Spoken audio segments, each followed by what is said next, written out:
Hello, soul travelers. Welcome back to my channel where I share knowledge I have obtained and combined with my experiences to help you on your spiritual path as I continue to learn and go on my own path. Today, I want to talk about being in alignment, guys, and I'm also going to discuss some methods that can like kind of help you get in touch with your higher self so that you can get in alignment. But first, I just want to address some things about there being no right or wrong way. Um, to walk this path because I see a lot of people struggle with this. I'm a person that just recently started to overcome this struggle. Okay. And a lot of people ask, what is the difference between religion and spirituality? A lot of people get stuck in that in between. And there's many ways to answer that question. And this is my answer, and I'm going to put it like this. If you pay attention, spirituality is something that people are just coming to, willingly on their own, versus where religion, it has to be instilled. And people struggle with religion to go back and forth and back and forth. Getting saved, getting resaved, all that stuff. With spirituality, once you open that door, like you just cannot turn it off. You cannot turn back. It will make you miserable trying. Um, yeah, religion, people, have killed and tortured over it to instill this in people. So that's kind of the biggest difference between it for me.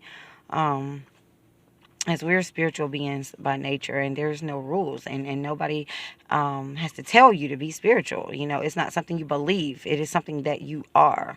In religion, like I said, there's always a struggle of questioning whether you're doing something wrong or if you're doing it right. And often when people, like myself included, walk on a spiritual path, we kind of bring this mentality with us. We go through a period of trying to figure out the rules, beat ourselves up, wondering if we're meditating right, wondering if we're using the right methods and the practices. And we attempt to like identify with a particular path. A lot of us, like Buddhism, Hoodoo, Voodoo, Wicca, the Orishas, many others. Now, we're just taking a lot of information and from a lot of different sources, and we struggle trying to fit all of this into a box. And we fight within ourselves about like what's right and what's the wrong way. And I've been through this same thing, and we have to be careful with this, y'all, because with spirituality, I noticed that it's like becoming a fad. I mean, the point is to spread this. We want everybody to become a part of the collective conscious, but we have to be careful not to re-indoctrinate ourselves with a new religion. And what I mean by that is, you got a lot of people out here falling prey to it already. They're telling people you have to connect with your ancestors. You have to have crystals. You have to be a vegetarian. I see that one a lot. You have to have altars. You don't have to do none of these things. It's nothing wrong with teaching or sharing what has worked for me or what has worked for other people or whatever, giving you tips, and if it resonates with you, it does. If it doesn't, it doesn't. But we cannot make this like another religion, because like, guys, like the powers that be, they're watching, and that is what they want, sadly. But we have to break out of that religious thinking. We can't bring that with us to spirituality. And what we must realize is not a religion. At some point, we must rid ourselves of that way of thinking and use our power of discernment. Take what resonates with you when you hear these things from all these sources and leave the rest. Okay. The only, so-called rule is that you find your truth and what your spirit is saying to you. I myself don't have a particular path that I follow. I find truth in every single one of these paths and these structured religions, and I take what resonates with me from them, and I have my own unique spiritual practice. But if one of those paths do resonate with you, then do what's right for you. Just make sure you're not, trying to leave one box and trying to fit yourself into another. Because I'm one of those people who struggle with so much with meditating, for example. I was thinking I had to sit in the quiet and make all my thoughts go away. And I'm like, why is this not working? Like, it was just hard. And meditation is actually supposed to be a communication between you and spirit. It's not about emptying your mind. It's about quieting the mind so that you can hear spirit, okay, your higher self. And one day I got in my car and I cut the music on, and for some reason the music was just like really irritating to me that day, and so I cut it off. I'm reading from my notes as usual, y'all. And I rode the whole ride in silence. And I just had like the most amazing experience, guys, of receiving downloads from spirit and just a lot of realizations about myself. I was able to connect so many things that nobody had ever actually told me. And from then on, I decided that when I ride in my car, I will ride in silence. And that became my meditation. And then it became easier for me to actually sit quietly at the house and get into that space. It's whatever works for you. For some people, listening to music helped. I went through a stage prior to the car ride thing I was just telling you about, where I listen to music to help me get in that space. And sometimes now I still put on classical music if I feel like having some background sounds, and it calms me and gets me in that space. But there's just so many different ways to connect with spirit, y'all. All that matters is that you get in alignment with your higher self and listening to your inner guidance and not following a certain path. Okay, be that because someone is telling you what's right. Okay, this has to come from inside. So I'm going to talk about some things you can do to help you like get into that space. These are only suggestions. Remember, there's no right and wrong way. I'm only telling you what works for me. Before I go into that, I just want to mention that once you get in tune, like, you're going to know. Okay, this is hard to like put into words, but your spirit is going to guide you and lead you. You just have to learn to listen to it, because the idea is to get out of your head and stop trying to think your way through things and just actually feel it. The spirit doesn't really speak in words. You know what I'm saying? Your brain translates what your spirit tells you into words, but that initial tap on the shoulder or that inner voice or whatever, it comes through a feeling, an inner knowing. Okay, and and you start talking about this stuff, and they'll be telling you crazy. Like my dad be like, yeah, but how do you know? How can you prove it? And you're like, I don't need to prove it. Okay, it's like you just know when you know, you know. Okay, so the first practice I'm going to talk about that I like to use is taking spiritual baths. Okay, everything we do works by intention is what I'm going to say first of all. Many of us take a bath or a shower, you know what I'm saying, with the sole intention of getting our body clean, but a lot of times we do it as a way to like relieve stress, and revive ourselves and just like make ourselves feel better, right? We've all done that. And that would essentially be a type of spiritual bath because you have this intention. But what I like to do is I like to take some essential oils. Like I take frankincense oil, some mint oil, clove oil. I sprinkle it in my bath while the hot water is running because it helps like the aroma of the oil get in the air. And so I guess you can kind of look at that like an aromatherapy.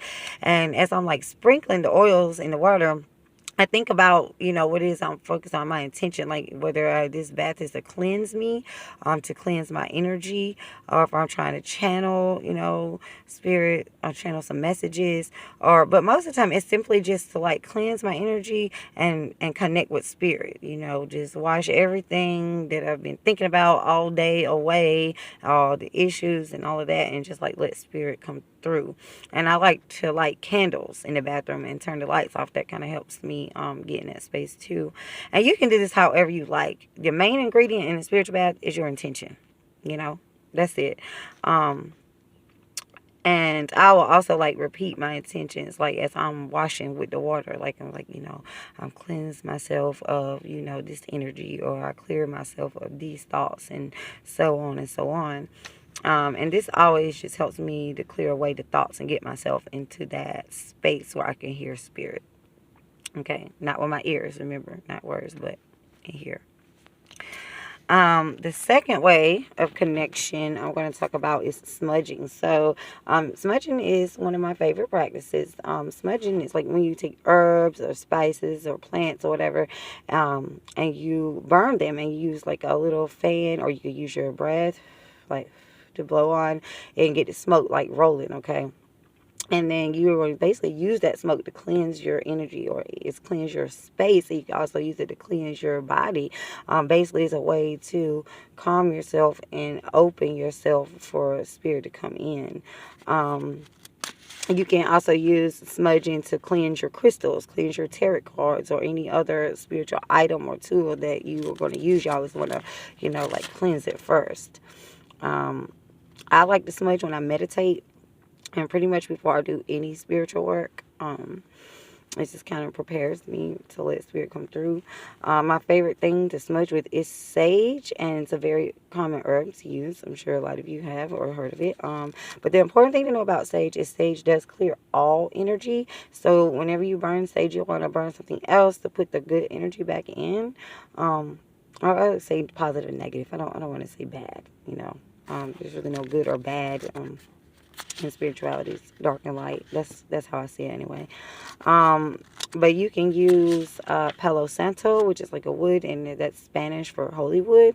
It's like a piece of wood, and you can order it or you can buy it at like certain places. You can use cinnamon incense, or you can use real cinnamon sticks. You can just use whatever you like if you want to do sage it, and it just depends on what you're trying to do. Like, there's different herbs and different spices that have different spiritual properties. But for the sake of just like establishing connection with spirit, I like to recommend sage, cinnamon incense, or real cinnamon sticks, the Palo Santo, or you can always get sandalwood or sandalwood incense. And I'm probably going to do a video, and that just came to me just now, on different herbs and their spiritual properties. I'll probably do a video on that later, at a later time, so you guys can I can help you guys get familiar with that. The next method I want to talk about is journaling. Okay, y'all probably hear this one a lot. And you can just write whatever you feel like writing about. You can write about your emotions. You can write about your day. You can write about anything. What I like to do, excuse me, y'all. What I like to do is write about my spiritual experiences. Like, for example, that day, like if I kept seeing a certain number come up or whatever, I might write that down and then try to recollect what I was thinking about when I saw that number. And then I'll just start writing about it. And a lot of times I'll end up making a lot of connections and receiving downloads this way when I'm writing. Like, whenever I remember my dreams, I'll write them down. Because a lot of times I can't quite decode them in my head, like when I first recall the dream. But when I start writing it down, a lot of stuff will start coming together for me. And spirit often speaks through dreams. Your higher self will reveal things to you. But often dreams will not be literal. It won't be what you see is what you get. You got to kind of code them and figure out the symbolism, and then kind of put it together in relation how it speaks to you or what's going on in your life. And I'm actually a pretty good dream interpreter. Though I tend to interpret other people's dreams better than I interpret my own, okay? So that's why I have to kind of write my own down. So if you have a dream and you want some help interpret it, please feel free to email me. My email is always in the description box below. So that was kind of a 2-in-1 method, because dream work is also one of my favorite ways of mine to connect. And as for writing, you can write anything you want, whether it's about a situation or a feeling. The point is when we write, we allow our thoughts to flow. And as we clear our thoughts out onto the paper, then the spirit is able to come through. And I like to read over what I write. Sometimes I'll read it immediately, and sometimes I go back and read it after months later, and then that kind of helps me connect things as things has unfolded since the time that I wrote it, and then sometimes I can realize that I've overcome something, or I've made a breakthrough since that point, or that I've manifested something that I wrote down that I wanted. So my last and probably my favorite way of connection is tarot card, y'all. It's something that a couple months ago I made a commitment to learn, and I'm really enjoying it. And the way tarot cards work is a form of synchronicity. So yes, as I was saying, the tarot cards work off of synchronicity. So, whatever you're feeling or whatever you're thinking is going to reflect in the cards, and that's going to be the way that you interpret them. And a lot of times the messages that come through are subconscious. They're things that we haven't realized yet, but then when we see the cards, we're able to get that communication from spirit, and it becomes clear to us. Okay. So when you shuffle the cards and you choose the cards, you want to use your intuition, feel which cards you want to pick. Pick the cards you're drawn to. What I like to do is called a random drop, and that means when you shuffle the cards and just kind of let random cards drop out to you. You don't have to do it this way. You can shuffle the cards until you feel comfortable, and then spread them out and pick the cards. And you can pick as many as you like. sometimes I like to do a simple one card draw for a general message. Sometimes I have a specific question. And if you have a specific question, you want to concentrate on that specific question while you're shuffling or whatever. But most of the time, I just like to be open to receive whatever message my spirit or the universe has for me. And I usually like to let at least 3 cards drop. That's the way I like to do it. The goal in tarot reading, though, is like to use your intuition by looking at the pictures and interpreting them, by what you feel.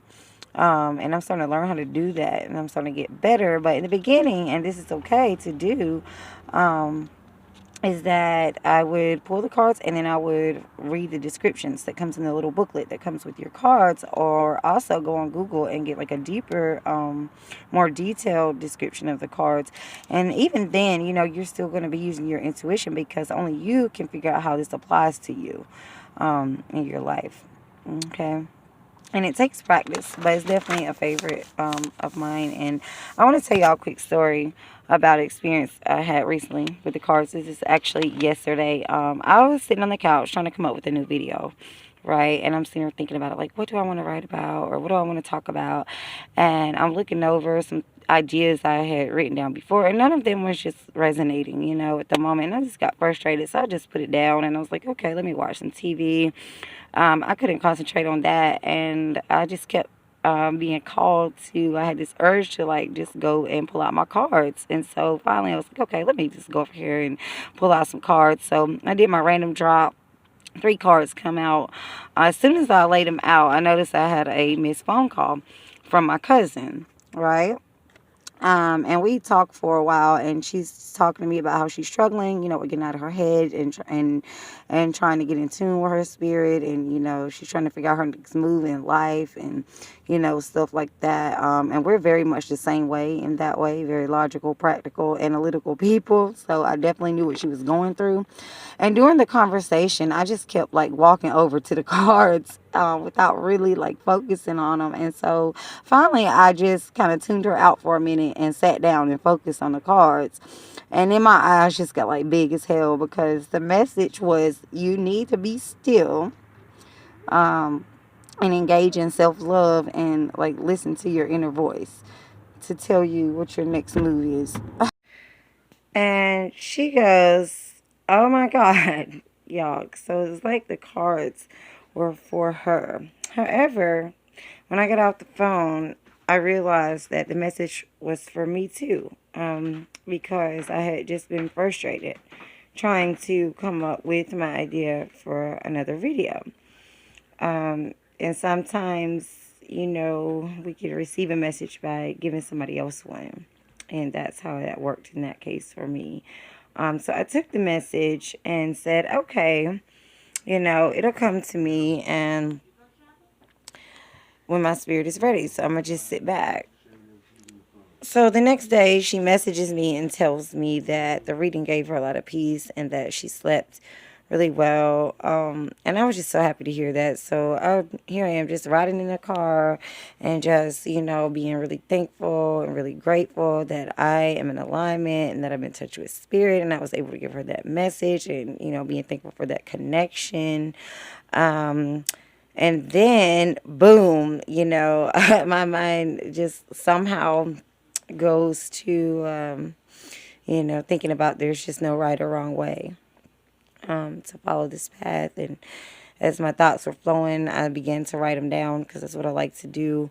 And the next thing you know, it just turned into this whole video that I'm doing right now.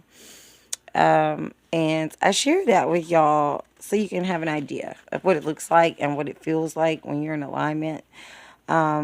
And I hope that some of these methods will help you, and that even you'll find your own methods or make up your own. Like I said, there's just no right or wrong way. Once you get in alignment, it will just be like a snowball effect that I have talked about before, I believe, like in one of my first videos. So just do whatever gets you in that space. Comment your favorite practices. Comment any questions. Feel free to email me your questions.